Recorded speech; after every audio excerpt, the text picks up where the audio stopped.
Why don't we go to himself, Keith Pompey, and get a little news about Doc Rivers coming on? Keith, how you doing, man? Hey, how you guys doing? You doing well?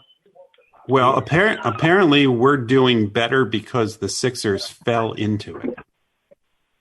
Isn't that You some can see crazy Jeff's stuff, coming at man? this from. Isn't that crazy how they fell into it? I mean, you were about to. I was probably going to be on here today, and you guys would have been complaining about Joel Embiid facing the basket, shooting threes as design plays for 90% of the time. Did you know that's what we were going to say? Jeff made me. Are we that predictable in our complaints? Jeff made me take a stand last week on trading Joel Embiid because I didn't think the pieces fit with Mike D'Antoni. So we don't have to go down that road of Mike D'Antoni. We do have Doc Rivers. It came about quickly, as I was joking with Jeff. When we were on the air this time last week, that wasn't even an option. He was the coach of the Clippers. How things change in a week. Can you tell us how this happened and what it means for this organization going forward? You know what happened? If I'm Doc Rivers, I think that I'm gonna file a lawsuit for lack of payment. Can you do that? You guys, a lawsuit for lack of payment to Steve Ballmer, because if Steve Ballmer would have waited a week to fire Doc Rivers, the job would have been Mike D'Antoni's. That's how they fell into it. Well, here's okay. Go ahead. Yeah, I agree with you, and I'm an attorney. We could do that, but here's the malpractice. Why Steve Ballmer could have traded Doc Rivers to the Sixers and possibly gotten something out of him. Do you think the Sixers would have actually given up a draft pick for Doc Rivers? That's a great question.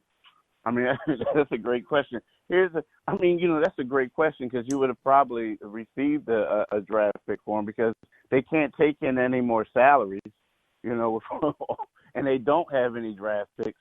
So maybe, you know what, Steve Ballmer is probably saying, hey, dang it. But see, now here's the thing. If Ballmer was dangling for a week, you know how the Sixers normally do? Ballmer's asking for too much, and the Sixers like, hey, you just might as well cut him. You might as well just cut him because I'm not giving you what you want. Right. So he should have tried. He should have given it the old college try. Because otherwise, I don't know what you think. I think they would have ended up with D'Antoni. I think that was where they were going to go if this didn't fall into their lap. You think it was where they were going to go. And here's the thing, though. Maybe the Clippers felt like the Sixers are not as naive as we were with Boston, because remember the Clippers gave up a first round pick to Boston to get Doc Rivers. And look, he brings a resume with him: NBA title, 943 wins, 11th on the all-time list. He won't apparently have front office responsibilities. Just going to focus on the coaching end. How do you think he fits the way this team is currently constructed? I mean, I think he fits a whole lot better than D'Antoni does. I mean, I think that, right now, they're going to have to get some things fixed. I don't believe that when people say that he's not going to have power, like people I talk to who know him, they say, oh yeah, he's going to get some power. He's going to have a say. You understand? So I think that, right now, like when you look at this roster, everyone keeps saying, oh my gosh, they're going to go to the championship. We got Doc. We got the coach we need. Well, the pieces still don't fit. So it's one of those things where they're going to be better than the seventh best team in the East. How much better, I don't know, with this current roster. I still think that, if you're Doc Rivers, you're going to say to them, like, I love Al Horford. I love him to death. He's a great player. But I can't have Al Horford and Joel Embiid on the floor together. We're wasting money. You guys may have to go out there and trade him and possibly get me a sniper that we need. Do something to get us something. So I think that, that's probably the plan. And that I think that they're going to play pick and roll basketball where you have a designated shooter on the side who's going to help out where they can go back and doing dribble handoffs and stuff like that. That's what I think the plan is going to be. Because if you look at this roster, you could bring back Red Auerbach, You could bring back Phil Jackson, all these other pieces. When the pieces don't fit, all these other coaches, but when the pieces don't fit, you're not going to win a championship with this roster due to the lack of spacing. Part of the reason that the pieces don't fit is because the pieces don't want to play to the strengths that they should be playing to, or at least trying to play to those strengths and working on them. What the two people obviously that I'm talking about are the two stars of the team, Joel Embiid and Ben Simmons. What have you heard have been their reactions to it? It's like it was just a day. Ben goes dark right afterwards. Joel had like a cryptic tweet early on that made you think like he wasn't happy with it. And then I guess after people assumed he wasn't happy with it, he came out and tweeted about how happy he was with the decision. Now the thing is, at this point, if I'm Doc Rivers and other people, I could care less how they feel. You know what I mean? Because I think that they are the superstars, but they're not quite on Kevin Durant and Kyrie's level at this particular stage of their career. Right now, they're getting a coach who coached Hall of Famers. A coach who coached a bunch of all-stars. So he comes from a credibility standpoint. They're going to get coached now. So, it's not like how it was before. And I think, like, we're talking about these strengths. The goal is Doc Rivers is the type of guy. He's not a yeller. He's not a screamer at everyone. Certain people, he push them. But he's the type of guy, if you're not in shape, you don't play.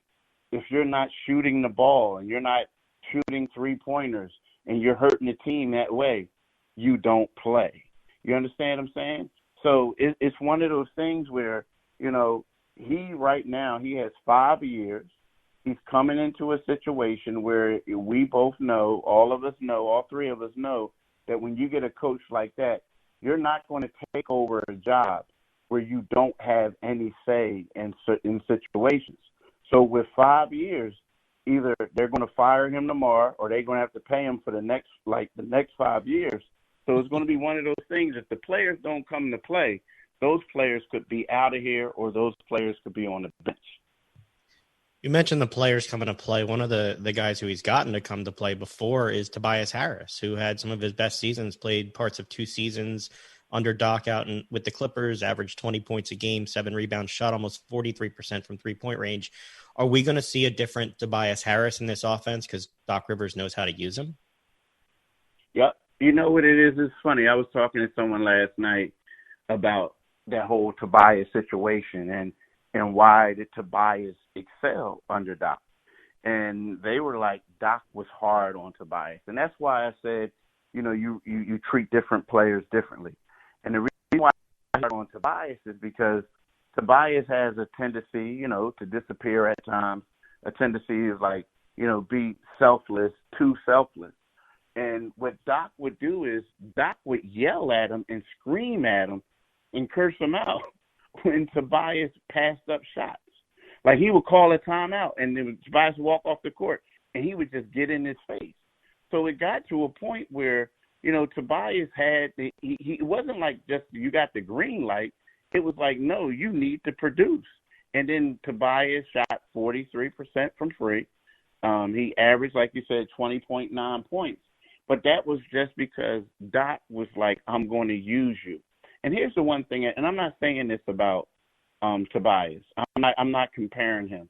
But when you look at Doc's resume, some people may say, okay, you look at Kevin Garnett, you look at Ray Allen, Paul Pierce is, a great guy. But Paul Pierce is going to go into the Hall of Fame. Kevin Garnett is in the Hall of Fame. Ray Allen. But they came to Doc Rivers late in his career, so he can't really claim them. When Tracy McGrady's career took off was when he went to Orlando under Doc.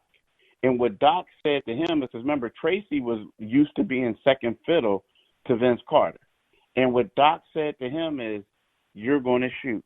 You're going to be that guy. Tracy McGrady made his first all-star team his first year in Orlando, and he made it something like 6 years straight. His top 3 scoring seasons were in Orlando. and he had back-to-back scoring titles. That's the type of impact Doc has when he gets on players and tell them you have to do this. Again, I'm not saying Tobias Harris is Tracy McGrady. Tobias Harris is not the first option on this team. But when you see the type of success that Tobias Harris has had under Doc, and you see this type of things that Tracy McGrady was able to catapult his career into, then you understand the impact that he has as a coach. All right. So if you take out your 3 stars, who will be the person who most benefits from Doc Rivers being the coach? You know what? If you take out the 3 stars, I mean, that's a great question. When you look at that roster, and I'm just saying someone that I assume is going to come back, because some of the bench players, you don't know what's up with them. I would have to say a Josh Richardson type.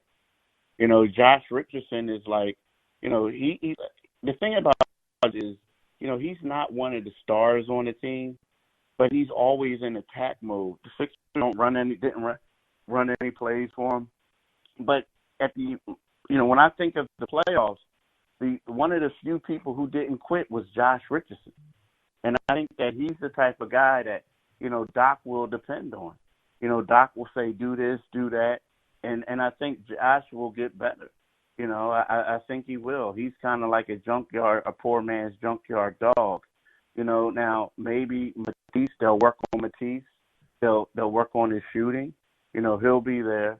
But when you look at the rest of them, like Alec Burks, Glenn Robinson III, guys like that, these are guys who we don't even know if they're coming back next year. So it's hard to say what Doc will do with them.